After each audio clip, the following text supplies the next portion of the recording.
आज मैं अपना एक एक्सपीरियंस शेयर करना चाहती हूँ। एक्चुअली मेरा मन था कि मैं एमए इंग्लिश से करूँ, तो बाकी जो सब्जेक्ट्स थे उसकी बुक्स वगैरह मैंने किसी को दे दी और इंग्लिश की रख ली ताकि आगे काम आए। फिर कट ऑफ लिस्ट वगैरह निकलती है जिसमें मुझे पता चलता है कि मेरे उतने मार्क्स नहीं है जिससे मैं इंग्लिश ले सकूँ। मैं सोच में पड़ गई मैं क्या करूँ, 1 साल बर्बाद करूँ या क्या करूँ, रुकूँ क्या करूँ। फैमिली भी कह रही थी 1 साल बर्बाद होगा, मेरे मन में भी आ रहा था क्या करना चाहिए, 1 साल बर्बाद होगा। तो मैंने फिर हिंदी ले ली। स्टार्टिंग में थोड़ा अजीब लगा होगा, बुरा लगा होगा, लेकिन फिर मुझे ऐसा लगा जैसे मैंने इसको एक्सेप्ट कर लिया है, अंदर तक एक्सेप्ट कर लिया है। ऐसा लग ही नहीं रहा था कि मैं हिंदी नहीं इंग्लिश से एमए करना चाहती थी, उसको मैंने अंदर तक एक्सेप्ट कर लिया था। चलो ठीक है, अब मैं खुश थी, ठीक है बढ़िया है, अब मैं हिंदी से करूंगी, हमें कोई बात नहीं है, पढ़ाई है। तो मैं बहुत खुश थी, आगे बढ़ रही थी अपना। एक दिन मेरी फ्रेंड से बात हो रही थी तो मैंने उसको बोला कि मैं लेना तो वैसे इंग्लिश चाहती थी पर हिंदी मैंने ले ली क्योंकि मार्क्स नहीं थे तो इसलिए। तो उसने बोला second cut off list check करी, उसमें तो तेरे मार्क्स पक्का होंगे।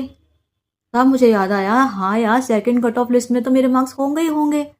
और ये बात मुझे पता थी कि लिस्ट निकलती है, सेकंड कट ऑफ लिस्ट निकलती है।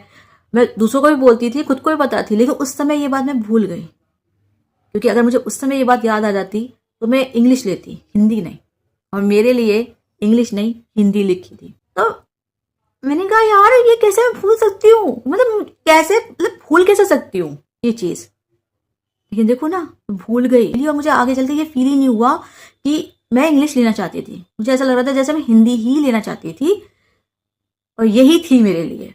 क्योंकि मुझे कोई प्रॉब्लम नहीं हुई। फिर होता है ना जैसे हम चाह कुछ और रहे हो कुछ और रहा हो, फिर हमें दुख होता है ना। तो स्टार्टिंग में थोड़ा अजीब लगा, लेकिन बाद में मुझे लगा ही नहीं ऐसा कि मैं हिंदी लेना नहीं चाहती थी। मुझे लगा कि मैं हिंदी ही लेना चाहती थी। वो तो पता नहीं मैं कुछ और सोच रही थी, जो भी है, पर मुझे ये फील हुआ कि जो मेरे लिए था वो मुझे मिल गया। मेरे लिए हिंदी ही लिखी थी, उसके बाद मैंने उसी हिंदी से एमफिल भी किया। मुझे हिंदी से कोई प्रॉब्लम नहीं थी, मुझे बस मेरा ये था कि मुझे एमए इंग्लिश से करनी है। होता है ना सबका अपना अपना होता है, इससे करनी है उससे करनी है, तो वो बंद में था बस। लेकिन जब वो मेरी लाइफ में आ गई तो मैंने उसको ऐसे एक्सेप्ट कर लिया जैसे वो ही मेरे बचपन का सपना था। क्योंकि अपने अपने अलग अलग अनुभव हो सकते हैं, एक्सपीरियंस हो सकते हैं, पर मेरा ये जो एक्सपीरियंस है ना, कभी कभी याद करती हूँ ना तो यही लगता है कि यार जो आपका है ना वो आपका ही है।